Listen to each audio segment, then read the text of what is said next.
Away from Africa, let's turn to Far East, where Chinese leader Xi Jinping and top American diplomat Antony Blinken have met in Beijing in a potentially crucial step towards patching U.S.-China ties after they cratered in the wake of a dispute over a Chinese surveillance balloon earlier this year. According to China's state broadcaster, the two met at Beijing's Great Hall of the People. The following report takes a look at Mr. Blinken's visit to China.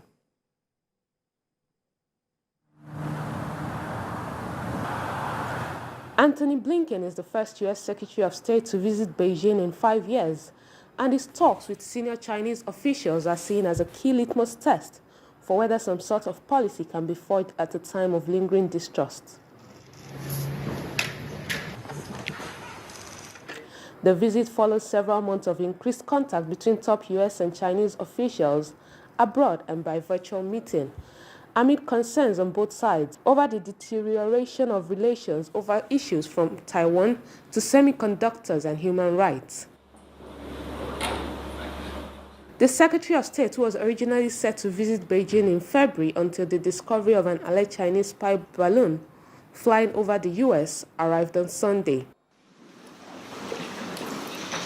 In a statement following the discussions, it appeared Mr. Wang had taken a more combative line than that of Foreign Minister Qin Gang, who held more than 7.5 hours of talks with the U.S. Secretary of State on Sunday.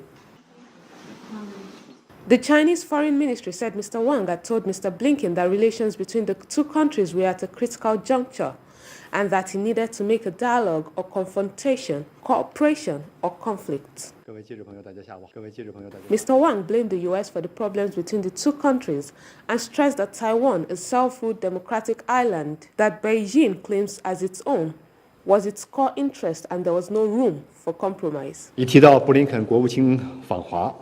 Blinken struck a more conciliatory tone, stressing the need for open channels of communication to ensure competition does not veer into conflict.